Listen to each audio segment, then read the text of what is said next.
Okay, welcome back to the show. Today we're going to be talking about how to target the right clientele. We have with us Mr. Ryan. He founded the global recognized social media marketing company called Social Revelation, which helps businesses and personal brands increase their digital footprint and brand awareness online. He is the man, a seven-figure digital entrepreneur, influencer, investor, contributor, and also a public speaker. Mr. Ryan, welcome to the show. I appreciate you for having me, man. I'm excited to be here. You know, I had to cut some of your accolades out, man. So many, too many. I understand. I understand. Yeah, it's a lot of times some people won't all of it. Some people just want to snip it. I give it to you, and you get to decide what you want to use, my man. It's been 5 years in the working, man. We've been making some moves, and it's worked out well so far. So, I mean, you've done a lot of great things on social media. I had a chance to really just browse the social media page, and you really just really expanded. I like, the content that you bring, especially because I'm on Instagram a lot, and I like the content that you bring. You bring this, soft personal side to kind of show like what you do with your personal life and also the business. But how did you, build up this seven-figure empire that you just started not too Yeah, long? man. So the story goes back to to 2016. I was a private baseball instructor in a small town, Warner Robins, Georgia at the time, and I ended up meeting a girl. Obviously, I ended up marrying her, so she was an important girl. And usually, a lot of stories kind of kick off with, when you're ready for a change, opportunity tends to present itself. And so I started playing around with this idea of, hey, listen, long term, obviously, when kids come, I can't be 45 probably in a cage throwing baseballs for a living. The shoulder's going to go out at some point. And so I just started playing with this idea of like, wanting to get into making more money. I was in love with the idea of making money online, residual passive income. And so I remember the days of, coming home to my 700 square foot apartment in small town Georgia, and I was doing a lot of research in how to grow an audience. And so, my train of thinking was, if I don't necessarily know what type of business that I want to launch, but I know that if I have an audience, it'll be a lot easier to get it off the ground. And so I didn't come from an entrepreneurial background. I'm actually the first entrepreneur in my family, so I was kind of learning all of this as I go. And so I just remember late nights, man. I'd get home from 8, 9 o'clock doing baseball lessons, and I would be doing recon and studying people like Gary Vee and the Grant Cardones and a lot of entrepreneurs who were killing it in the online space, to kind of like see what was working for them and how I could put my own spin on it. And then I read a lot of forums. I do a lot of research on Google and stuff, and doing that for about 6 months through trial and error. I got really good at growing my own personal Instagram page. To put it into perspective, within 6 months, I was growing my Instagram audience, 10,000 new followers per month, and a lot of it was targeted because I was using this metric, and there'll be a lot of little golden nuggets here for people. But me being a baseball guy and putting out baseball content, I would target, say, the Atlanta Braves, at MLB, at Mike Trout. So people who are well known in the baseball world, and I would target the people following these individuals and these brands, obviously, and I would interact with them, meaningful interaction, right? So I would follow them. I would make sure to drop meaningful, value driven, likes and comments on their page. I would shoot out, direct messages. And the whole goal was to get, that attention back to my profile where I knew that they would resonate with my content. And so just doing that, consistently day in, day out, it started to convert really, really well with targeted people. And so naturally, people started kind of reaching out and saying, "Hey, can you help me?" And so I started saying, "Yeah, give me $10, $20, $30 a month," not really knowing what I was doing. Next thing you know, man, within probably 9 months' time, I had over 100 individuals I'd put in a group that I realized I was servicing. And it was kind of that aha moment where I was like, I didn't really intend or set out to create a social media marketing agency, but I kind of realized there's value here. I'm really good at this. We should probably start a business and go trademark this name.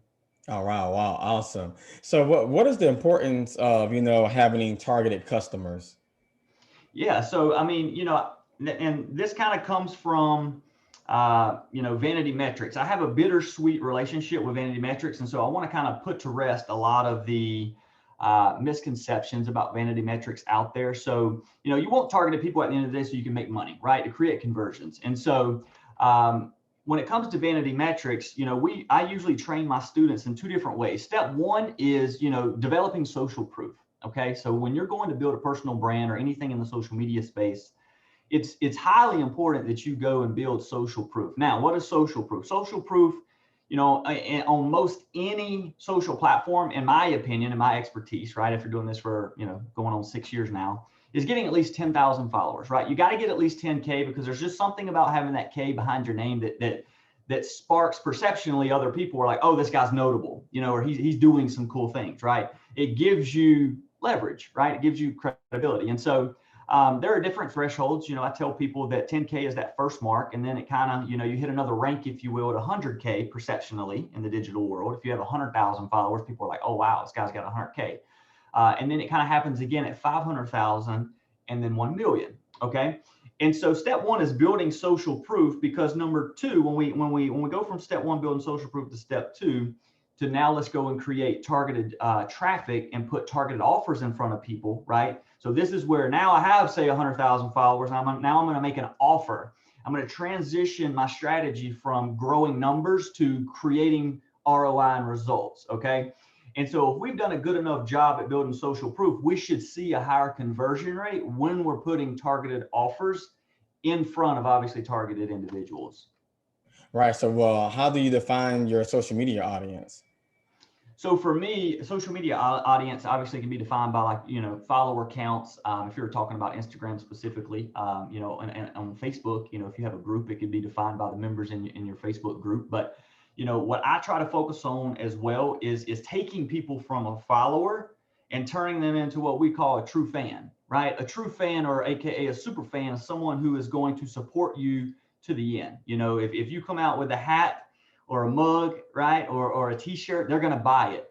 If you go doing a speaking event and you're sticking around and you're signing books, maybe that you published, they're going to be the guy in line, they'll stand in line for 2 hours, to get the signed copy from you. So how we do that is based upon creating emotional connections with our audience through social media. So we have to create content to develop an emotional connection. And so I kind of like to talk about it as creating moms within your business or your brand.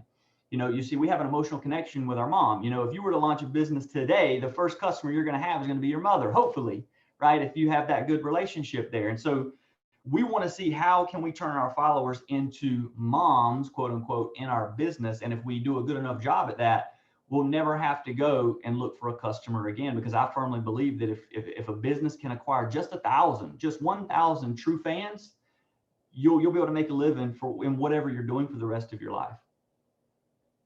That's kind of cool, because you identified moms being one of the great audience to have your ear to when you're trying to have your brand out there.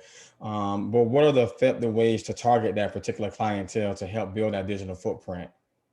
Most definitely. So the easiest way is getting real clear on what message you're putting out. When we start to put out a certain type of frequency, a certain energy, what we put out is what comes back. So a lot of time when people aren't getting their ideal customer or follower, so to speak, to their social media page, I would say there's a disconnect, right? There's some unclarity between how you want to be perceived and what you're actually pushing out into, the marketplace. Because make no mistakes about it, if you're pushing high quality stuff around entrepreneurship, you're going to get a high quality entrepreneur type of follower that comes back, right?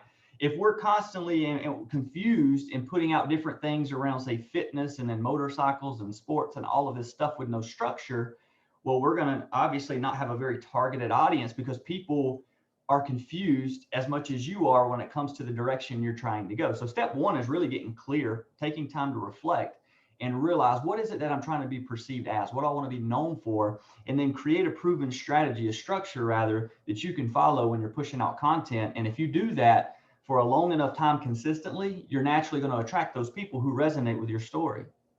That's pretty cool. That's pretty cool. So, I know that, people may take this for granted, but tell us, how effective is direct messaging that helps build your clientele? That's a great way to build a clientele. Most definitely, man. The direct message is super important. So important. I actually, as part of my non-negotiables every day, right? Every day I have a list of non-negotiables that I have to do, and part of that is reaching out to what Russell Brunson and a lot of other people refer to as your Dream 100, right? So your Dream 100 is basically identifying people in your industry who are power players, right? Absolutely already crushing it. It's who you aspire to be, one day. And so identifying those people, and then I personally reach out to 3 of those individuals via direct message every single day, not trying to get something from them. This is extremely important, but to deliver value to them first. This could be, maybe dropping them a compliment on how maybe, they've changed your life through a podcast or maybe a post they made. It could be sharing a resource saying, hey, I know you're in this space and I noticed that you're doing this. Here's something, a resource that I have that I want to gift to you for free, just because I think it'll help you do that better or more efficient. But you got to come from a place of servitude first. And if you do that, most people obviously have the feeling of reciprocation. And so, Gary Vee talks about it as jab, jab, jab. You want to constantly give value to people before you ever try to get something back. Because if you DM someone and you approach with the mindset and the energy of I'm trying to get something from that individual, make no mistakes about it. That person, when they read that message, they can feel that energy, and it's going to go nowhere, and you're wasting your time. So, for me, it's reaching out to 3 people, trying to see where I can provide value to them. And I can just tell you, I feel like at 30 years old, as we sit here right now, I feel like I have one of the most powerful networks, honestly, as anyone that's my age. And a lot of that can be attributed to the consistency of developing those relationships in the DM. Oh yeah, relationships building is very, very important. I mean, if you okay, so now you have this great system of using direct messaging as a way to really reach your audience or customer or clientele base, if you will. What are the ultimate guides for customer engagement? To get people to interact, you're saying Yeah. on your So what is post? the ultimate goal? Like what is the best way other than the DM system, if you will, to really just ultimately guide, anyone that's listening on how to just really engage into your customers to get them always having their ear, if you will. Yeah, most definitely. I think again, is showing up every day and providing content to them that actually is life changing, right? I tell people, when you're creating content, you can do 3 things. You can either inspire people, right? You can educate people, or you can entertain people. And so I would say pick one of those 3 that you can focus on, and then show up every day and deliver that. Because if you're showing up every day and you're delivering value into someone's life, they're naturally going to want to take the next step with you, right? If I were to gift you, say, a free ebook that changes your life, the natural response to that is, how can I go deeper, Ron? What's the next thing that you have for me? And then say, you spend $100 with me. Well, obviously, Russell Brunson talks about the value ladder. You want to make sure that you've taken time to build out your value ladder, that you got a free gift, you have a $200 gift, you have a $2,000 gift, and then maybe a way that someone, would spend for, $10,000 with you. And the whole key here is, once someone interacts with your brand for the first time, you want to make sure that you're over delivering value at every step along the way. And then if you do that, they'll continue to they'll drool at the mouth, wanting to continue to spend more money with you. And one great feature, obviously, that I feel a lot of people miss the boat on is the power of storytelling through literally the Instagram stories. Instagram stories, you could upload, up to 100 of those bad boys in a given day. I don't think you can ever, upload too many stories, but once you hit 10K, the power of the swipe up feature is just so strong, because it gives you the ability to give away these free gifts.